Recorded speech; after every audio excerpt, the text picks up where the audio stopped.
ഒരു പ്രായം ചെന്ന മുത്തശ്ശിക്ക് 2 പാത്രങ്ങളുണ്ടായിരുന്നു. ഈ മുത്തശ്ശി എല്ലാ ദിവസവും 2 പാത്രങ്ങളും എടുത്ത് ദൂരെയുള്ള ഒരു കിണറ്റിൽ നിന്ന് വെള്ളം കോരാൻ പോകും.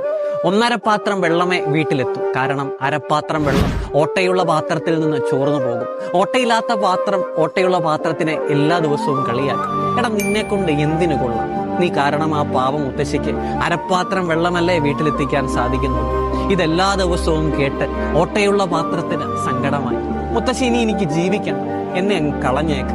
ഞാൻ കാരണം അമ്മച്ചിക്ക് അരപ്പാത്രം വെള്ളമല്ലേ വീട്ടിലെത്തിക്കാൻ സാധിക്കുന്നുള്ളൂ, ബാക്കി വഴിയിൽ ചോർന്നു പോവുകയല്ലേ.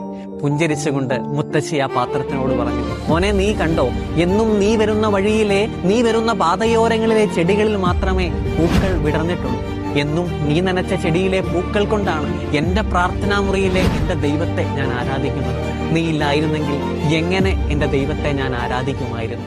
ആരിലെയും ഏതിലെയും നന്മ കാണാനുള്ളൊരു മനസ്സ് നമുക്കുണ്ടാവണം. എല്ലാവർക്കും നന്മയുണ്ട്. നന്മയില്ലാത്ത ഏത് മനുഷ്യരാണുള്ളത്? നമ്മുടെ അപ്പനോടും അമ്മയോടും ഭർത്താവിനോടും ഭാര്യയോടും മക്കളോടുമൊക്കെ അവരുടെ കുറവുകൾ മാത്രം പറയാതെ അവരിലെ നന്മ കൂടി പറയുവാനായിട്ട് സാധിക്കട്ടെ. ദൈവത്തിന്റെ വചനം പറയുന്നു,